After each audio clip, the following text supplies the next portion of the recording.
In the heat, you're not need the shade. You don't have to be hiding in the bleachers. Just saying.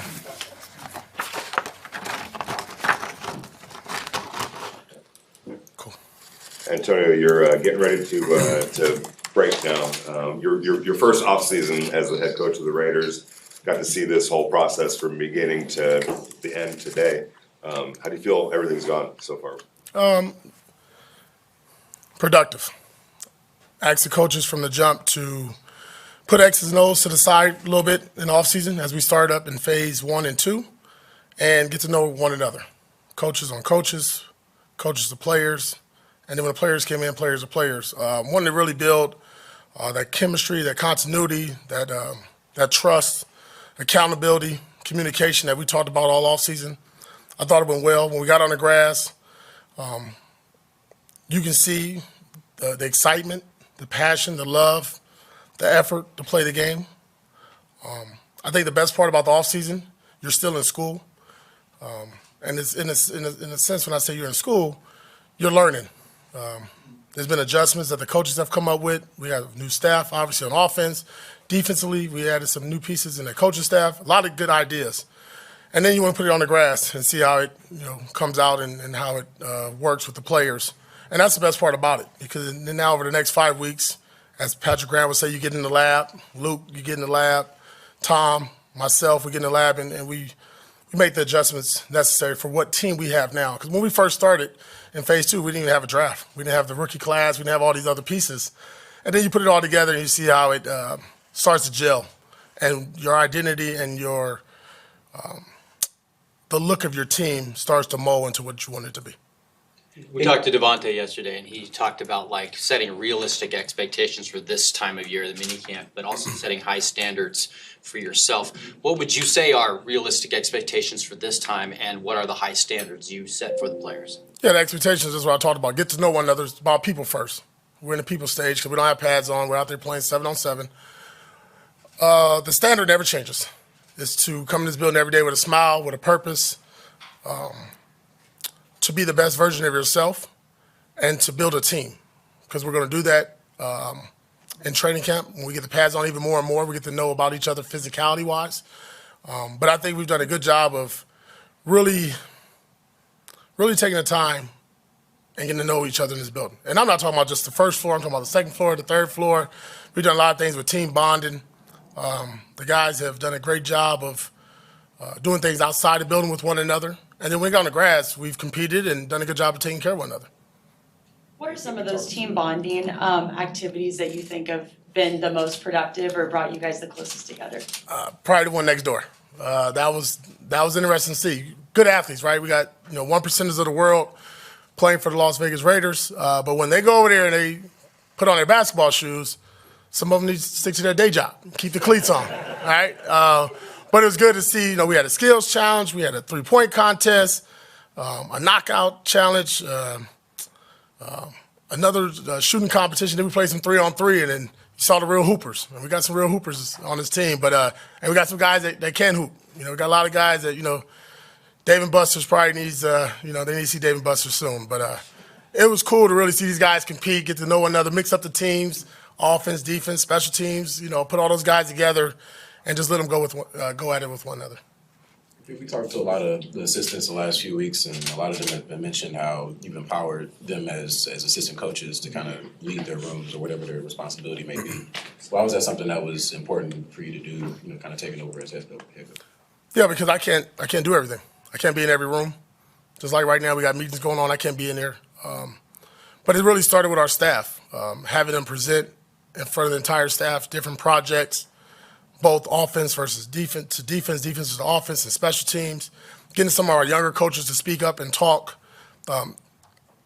As you can see, we hired a really good staff, and it's a lot of us, 29 coaches to be exact. And there's a lot of knowledge there. And it's a shame that if we don't share that knowledge, not just to the coaches, but to our players. So I want to make sure that they know that their voice can be heard, they can speak, but at the same time, there's a time and place, and everybody knows their role. But I'll be a fool not to have the gentleman that I brought in this building speak and have that empowerment to talk to the players and vice versa. You did a interesting thing in assembling your staff AP of older guys with a ton of experience, younger guys with very little. Was that intentional on your part to mix that up the way you did? Yeah, just because of time, technology. You think Marvin Lewis can go in there and go crazy on that computer and Rob Ryan and Joe Philbin? No. Then you got some guys that, straight out of college and some younger guys coming from the college ranks and other places that are really tech savvy. Then you got guys that's been head coaches, coordinators at different levels and been in different systems. And some systems that we really studied over the last 2 years prior to me taking over. You look at a guy like Robbie Leonard with Baltimore, and then Gerald Alexander with Pittsburgh. You talk about guys that came from organizations and places that play football the right way. And the more intel and people you can grab from those places, the better we are. And more importantly, good people. And I think for all of us, and I talk about it, we always say we got to coach the players, but coaches need to be coached. And when you have the expertise of a Marvin Lewis, a Joe Philbin, the years of a Rob Ryan, which I'm sure was an entertaining conversation yesterday for you guys, man, how can you pass that up? And I'm really excited that they want to be here next to myself and the rest of our staff because they can do other things, right? Does Marvin Lewis really need to coach? Not really. Joe Philbin, not really. Rob Ryan, they've been in the game 30-plus years, all those gentlemen. So to be in the meeting room and just to hear them talk, and not just always to myself, but to the receiver coach, or to our young offensive assistant, whoever it may be, just for them to drop that knowledge is critical. And then at the end of the day, you want to see these guys prosper and get an opportunity someday to either be in my position or a coordinator or have their own room. Maybe a small sample size, but what have you thought of the quarterbacks in terms of them trying to pick this up? Pick up the offense? Yeah, and just the competition between. Oh, I think they embrace the competition. It's great. The best part about it is a friendly competition. And when I say friendly, we shake hands and kiss baby. When we go out there, we're trying to both be the guy, and you love to see that. And our team sees that. And I said this probably early on in offseason. When you have competition, some people see competition at the quarterback position as like, oh, my God, we're scared. No, I love it because the rest of our team are looking at them. So what does everybody else on our team have to do? They have to compete. And what we now have is competition throughout our entire roster. There's competition in the running back room, that defensive line room. There's some boys in there. There's some grown men in there that can play football. Not going to be able to keep all of them. Our linebacker room, our DBs. There's some guys here that's really seeing the competition at quarterback has risen the level of competition overall on our team. How much do you think being a former player, especially at a high level, has really helped you connect with the players? Connect, you said? Yes. Yeah, playing at a high level, I think that gives me the respect and the accountability that I can talk to them. They know I'm not BSing them. But they also know I'm not going to BS them, period, as a person. And we talk straightforward, we're direct. There's no gray. It's normally say black and white, it's silver and black here. And they really do a good job of asking questions. When I'm talking, we get the eye contact, get the head nod. Different people speak throughout, have spoken throughout this offseason. I don't need to wear out the voice. I'm going to speak starting July 23rd a lot and a lot more. They know my intent. They know my purpose. They know why I'm here, and they know I'm here to help them. And I'm their biggest fan, but they also know I'm their realest critic. And when it gets real, they're going to hear it direct. There's been a lot of emphasis on special teams throughout the course of practices, and Coach McMahon was pretty fired up about the opportunities. What have you seen so far from that opportunity? Yeah, I'm not doing no demonstrations like Coach McMahon, but I really want to put an emphasis on it. First of all, we got some really good specialists between AJ and Daniel. We couldn't be blessed to have those two difference makers there. But obviously with the new rule, right? And it's a learning curve for all of us. We had the officials out here from the National Football League, and they were wide-eyed because nobody's seen this live yet. It looks good in practice, but that first preseason game, I think everybody needs to tune in for that opening kickoff to see what's about to happen because there's a lot of different variables that could go into it, and we said how it's being officiated, what different special teams coordinators are coming up with ideas. So I really want to emphasize that. But more importantly, we talked about this earlier, the development of this off-season program for me was our younger players and our special teams guy, because that's going to be the core group of our team. You know what Devontae's going to do. You know what Max Crosby's going to do and Christian Wilkins. But we need to give the guys that's going to make this team on special teams more opportunities to showcase that and give Tom the time to teach. Adaptation has been a big part of your career, from going from Mount Sac through your journey to the league and then after league media, through coaching at different levels. Where do you get that ability to adapt so easily? Probably my upbringing. Just kind of how I grew up, where I grew up at. Being the only child, defending for yourself, finding different ways to get out of situations. But then more importantly, just having the right people around me. Even when I made bad decisions, you always had that one person that was trying to lead you the right way. And I think my professional career kind of really formed me a lot, right? When I got to the Washington Commanders, 3 head coaches, 4 D coordinators, 4 linebacker coaches, 4 strength conditioning guys. Every year was something new language. But I never stopped my number one goal, my number one purpose to play football and to play at a high level. And then I went to New York and, stability, continuity, what it looked like to win, what pro football looked like from other pro players, that all helped me out.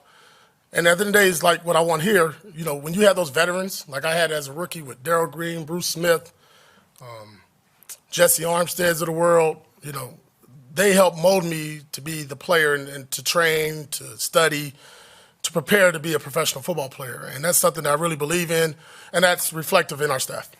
Antonio, see you spending a lot of time with the offense during OTAs and these last few days of minicamp. And I'm curious, from your vantage point now, seeing an offense being installed and being on that side of the field and being in on those meetings, how that process has gone, literally learning a new system from ground zero. Yeah, this is a good part because I really do take off my coach's hat and I become a player. And how it's being taught, how it's being presented, how is it coming across? Are we being repetitive? Are we going too fast? Are we changing it up? Are we using all the resources that we have in this building to teach and learn?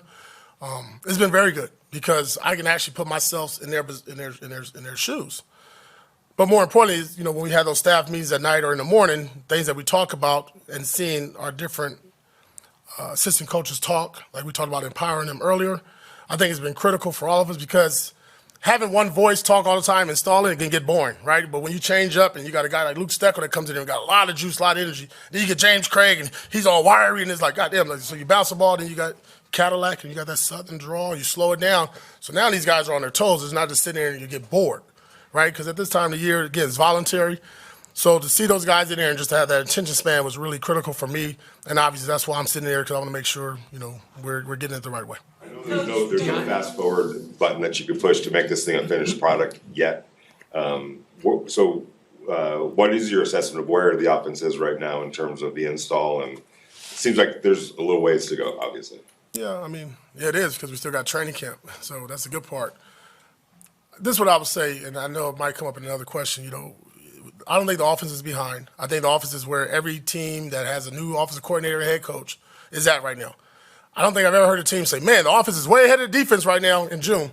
It's normally the opposite. It's always the defense is ahead of the offense. What I think our guys are doing a good job is Luke, Getsy, and that offensive staff, they've thrown everything at the guys. Got the playbook. Just asked him today, hey, guys, is everything in? Luke, everything in? He shook his head. Yes, it is, AP. Okay, cool. So now that's what we use the next 5 weeks. We get together as a staff, we get back in training camp. Okay, less is more. I live in that world, less is more. Who are we? What is our true identity? We'll figure that out more in pads. But I think when you give the volume, if anywhere, you don't care what office you're with, it's going to be some ups and down days. It's the learning curve. Do you remember 3 years ago with us, with Patrick Graham? It wasn't pretty. Look where we're at today. So one of our pillars was process.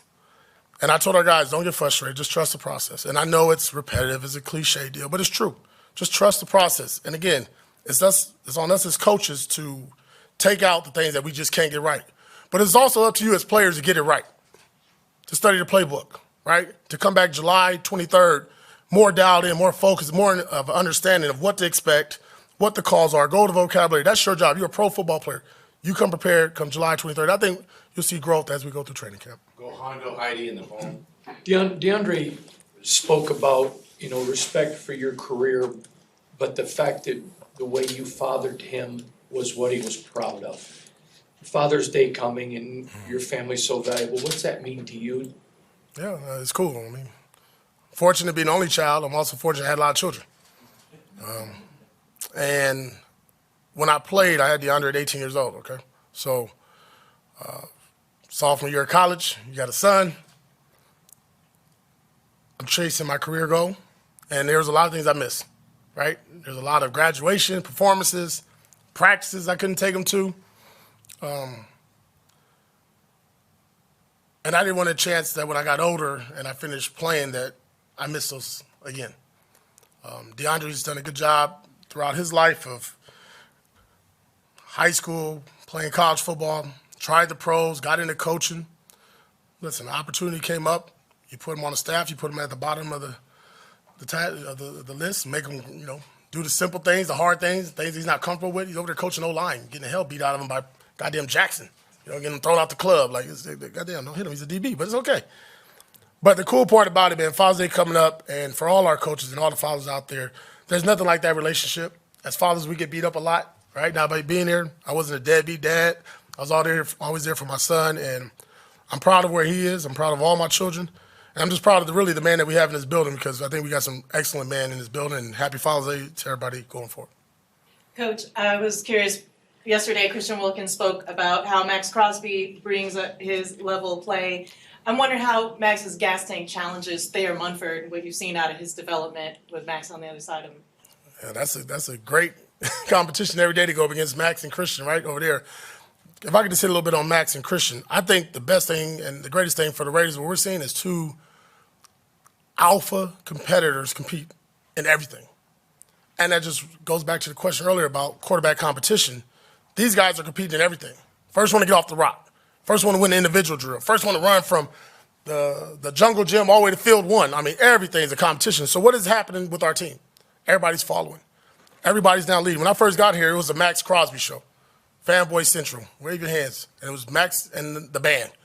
Well, now it's Max Crosby. Well, you know what? It's the Raiders running across the field. It's what you're seeing, and what you're seeing on the other side of the ball is guys competing.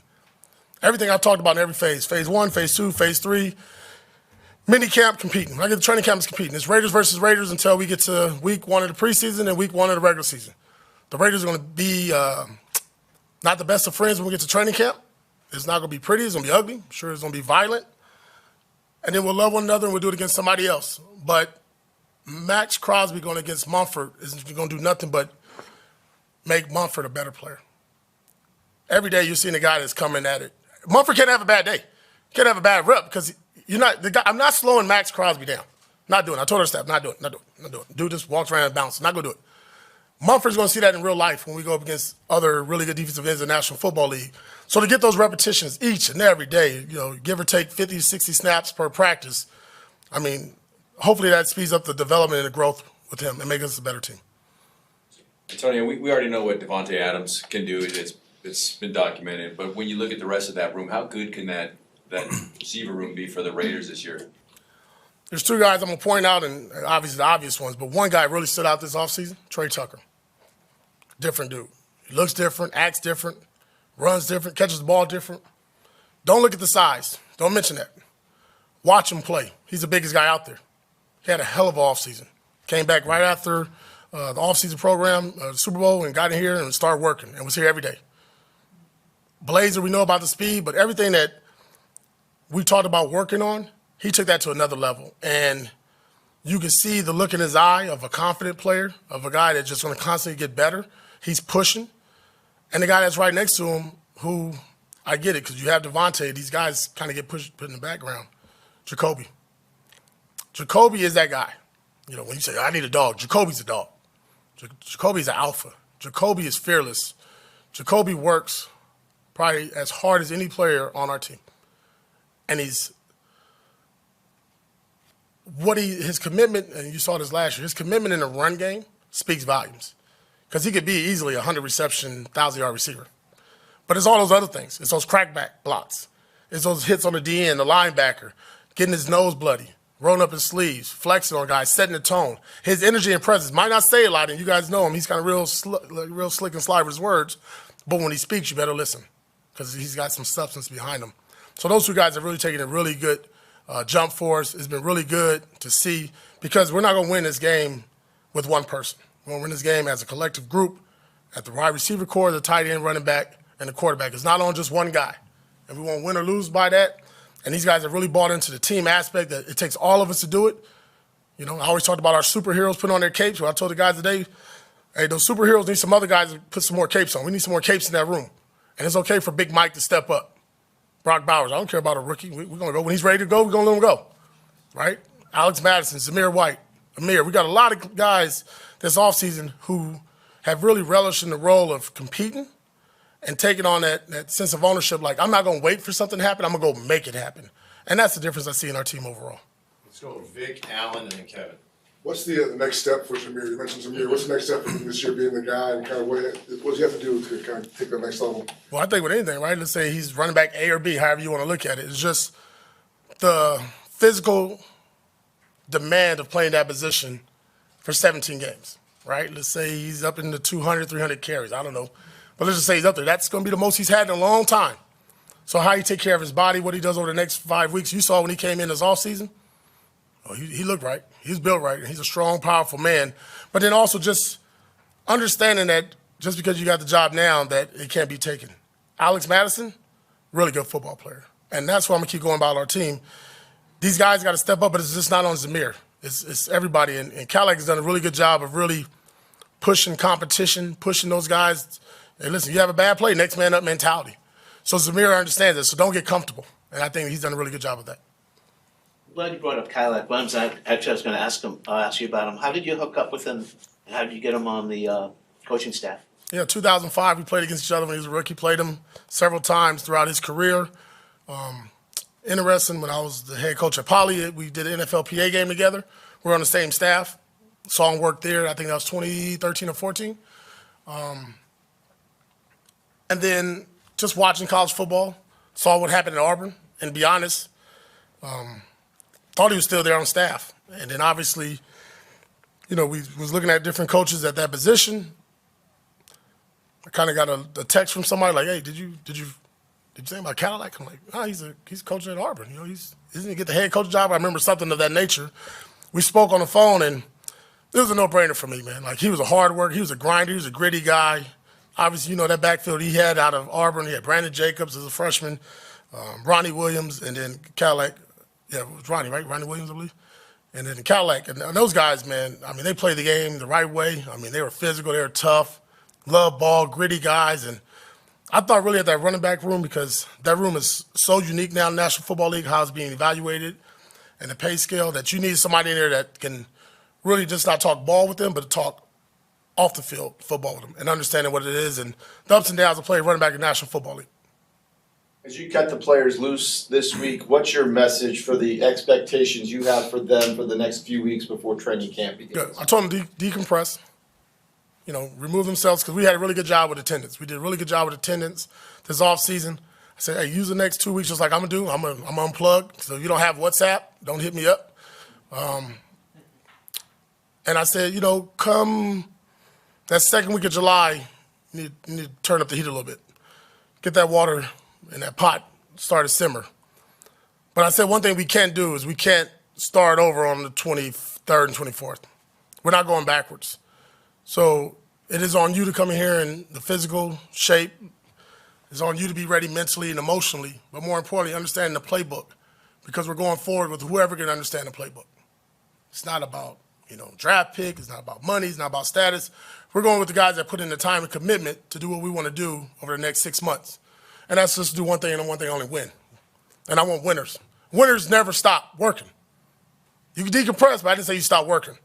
So we got to find a way of that. And I just told them when they come back, kick in the front door and let's get this bad boy rolling. All right. Thank you, Coach. Thank you.